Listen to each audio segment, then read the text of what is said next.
Welcome everyone, today we have 10 awesome new glitches in Super Mario Maker 2. Today we go over huge spikes and other ground elements. We go over a very interesting sideways spring one-way clip.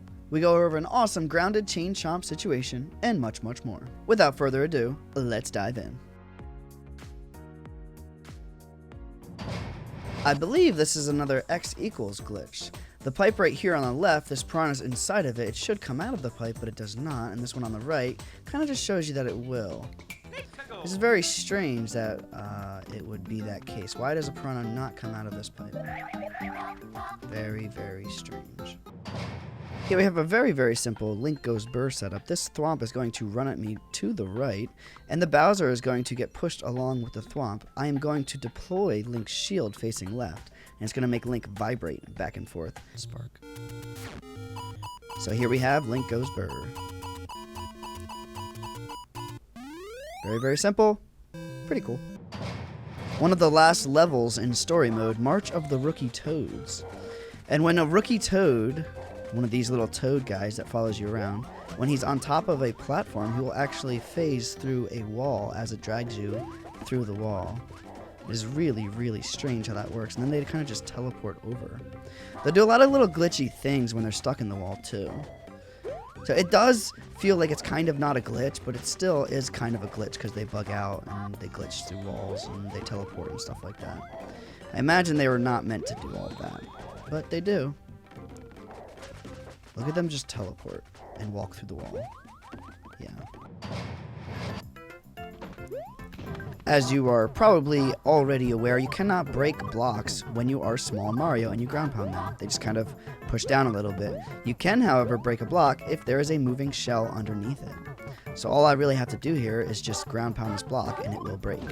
Because, I guess, the shell breaks it. But it's a pretty cool little mechanic there.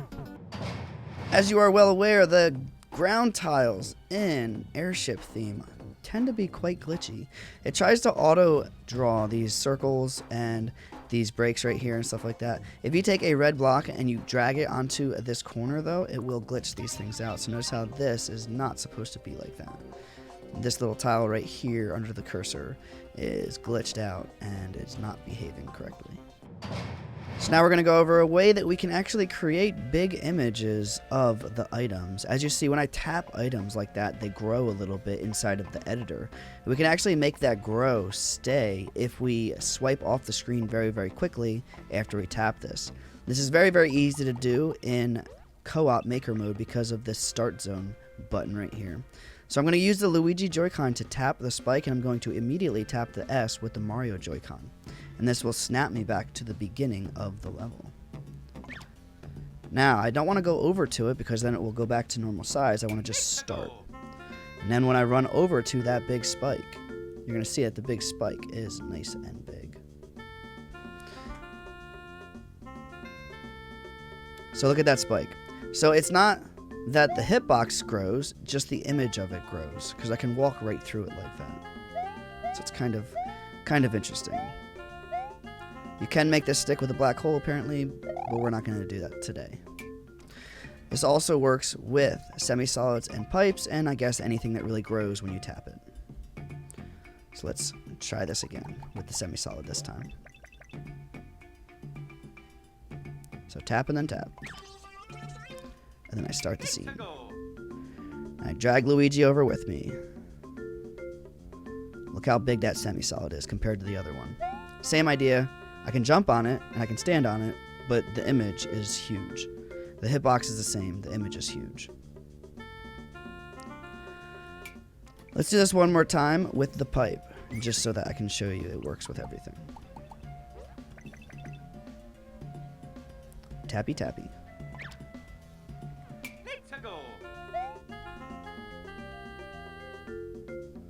So look how big that pipe got. Again, same kind of idea. I can jump on it and stand on it. The image of it's huge and the hitbox is normal. So under normal circumstances, you'll notice that we cannot actually grab this fire flower through the corner. There's no way that we can actually get that fire flower if I just jump and try to scratch or something like that. Nothing really happens. Even if I try to dive, If I dive, nothing happens. I cannot get that fire flower unless, of course, I have Star Mario. For some reason, our hitbox gets enlarged or something, whatever. We're going to jump and just scratch, and you see how easy it is to grab that fire flower in that circumstance. Pretty interesting. So, in this situation, there's actually no way we can get through that. If I duck jump and jump underneath that one way, I'll get stuck there. I'll get soft locked. But with a Beetle, we can actually get through that situation. So we're going to do a duck jump into this little spot right here, and then release the Beetle, and then just hold right. And it will pop me out to the right. The Beetle does get stuck on top of that note block and kind of just sits there, but I'm free to roam and go on with the level. This is a pretty cool little one-way clip. This cloud right here is going to lift the sideways spring that we are going to be on top of after we exit the door, and it's going to push us through this one-way in combination with this platform. These platforms tend to be very janky and allow us to clip through one-ways and semi-solids and the like. In SMW and NSMBU, we actually have to duck to do this one-way clip. So I go forward a little bit. You can see what happens with that situation. The cloud just pushes the sideways spring upwards.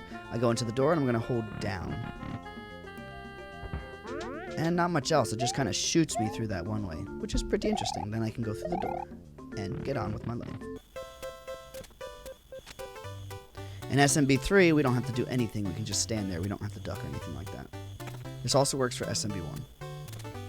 It just pushes us right through. What we have here is a grounded Chain Chomp on a stump. This spike ball hits the note block, which has a big muncher inside of it.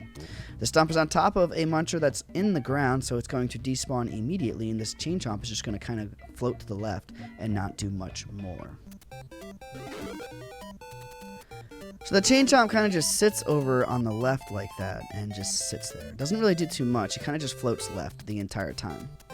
When I lift this stump up, we can obviously walk through him and drag him around. He will go through walls, and he will just slowly go left as we hold him. So this is like a disobedient Chain Chomp. The only thing with this little glitch is that we have to make sure that we do not hit the note block, because then he will reset. I try to jump him over top of it. Okay, so he's still good. So as you see, he's kind of just going to the left like that. We can take him through walls. He will go through walls. He doesn't really damage enemies at all, which is kind of concerning. So he doesn't do his job. He's very disobedient. Does not damage enemies at all and kind of just stands there. You can drag him around through walls and stuff. That's about it. It's kind of interesting. When he gets stuck in a note block, he does vibrate around a little bit, which is cool too. But otherwise, he just kind of goes through ground.